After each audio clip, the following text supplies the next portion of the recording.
Hi friends, ఈరోజు ఈ వీడియోలో ఏపీ రాష్ట్ర వ్యాప్తంగా రేషన్ కార్డు ఉన్నటువంటి ప్రతి ఒక్కరికి న్యూ ఇయర్ కానుకగా అంటే జనవరి 1 నుండి 4 శుభవార్తలు వచ్చే అవకాశం ఉంది. సో ఆ 4 శుభవార్తలు ఏంటి? సో దానికి సంబంధించిన పూర్తి ఇన్ఫర్మేషన్ ఈ వీడియోలో తెలుసుకుందాం. అండ్ వీడియో నచ్చితే లైక్ చేసి, షేర్ చేసి, సబ్స్క్రైబ్ చేసుకోండి ఫ్రెండ్స్. సో ఏమాత్రం లేట్ చేయకుండా వీడియోలోకి వెళ్ళిపోద్దాం. సో న్యూ ఇయర్ కానుకగా రేషన్ కార్డు ఉన్న కుటుంబాలకు జనవరి నెలలో 4 కీలక శుభవార్తలు వచ్చే అవకాశం ఉంది. అవేంటో ఒక్కొక్కటిగా క్లారిటీగా చూద్దాం. మొదటగా తల్లికి వందనం పథకం.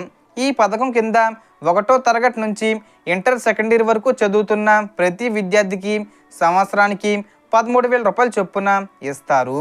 ఒక ఇంట్లో 2 లేదా 3 పిల్లలు అర్హులైతే అందరికీ ఈ మొత్తం వస్తుంది.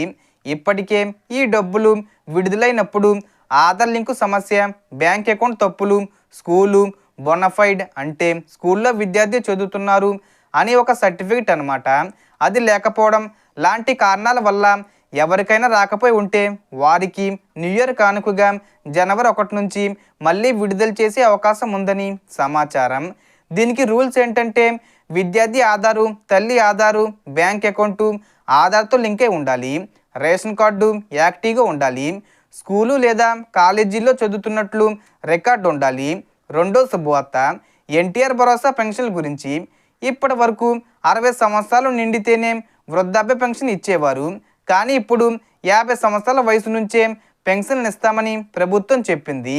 దీనికి రేషన్ కార్డు తప్పనిసరి, ఆదాయం పరిమితిలో పొందాలి, ఇతర ప్రభుత్వ పెన్షన్లు తీసుకోవద్దు. జనవరి నెలలో న్యూ ఇయర్ కానుకగా కొత్త అప్లికేషన్లు ప్రారంభించే అవకాశం ఉందని సమాచారం. కాబట్టి అర్హులైన వారు గ్రామ లేదా వార్డు సచివాలయంలో అప్లై చేసుకోవచ్చు. మూడవ శుభవార్త రైతుల కోసం పిఎం కిసాన్ పథకం.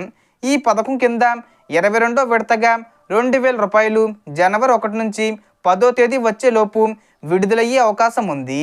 లేదంటే జనవరి చివరి వారంలో కానీ ఫిబ్రవరి నెలలో కానీ విడుదల చేయొచ్చు. దీనికి ముఖ్యమైన 4 రూల్స్ ఉన్నాయి. అవి ఈకేవీసీ పూర్తి చేయాలి, ఆధార్తో బ్యాంక్ అకౌంటు ఎన్పిసిఏ లింకే ఉండాలి, రైతు పేరు భూమి రికార్డులో ఉండాలి, ల్యాండ్ సీడింగు సరిగ్గా ఉండాలి. ఈ 4గిట్లో ఏది పెండింగ్ ఉన్నా డబ్బులు రావు. 4వ శుభవార్త ఆడబిడ్డ నిధి పథకం. ఈ పథకం కింద 18 నుంచి 59 సంవత్సరాల మధ్య వయసున్న మహిళలకు సంవత్సరానికి 18,000 రూపాయలు ఇస్తామని చెప్పారు. అంటే ప్రతి నెల 1,500 రూపాయలు చొప్పున ఇవ్వాలి. అయితే కొన్ని సందర్భాల్లో ఒకేసారి 18,000 రూపాయలు విడుదల చేసే అవకాశం కూడా ఉందని చెబుతున్నారు. ఈ పథకానికి సంబంధించి న్యూ ఇయర్ కానుకగా జనవరి 1వ తేదీన ప్రకటించే అవకాశం ఉంది. సో మొత్తం ఇన్ఫర్మేషన్ ది ఫ్రెండ్స్. మీకు ఈ వీడియో నచ్చితే లైక్ చేయండి, షేర్ చేయండి అండ్ సబ్స్క్రైబ్ చేసుకోండి. Thanks for watching.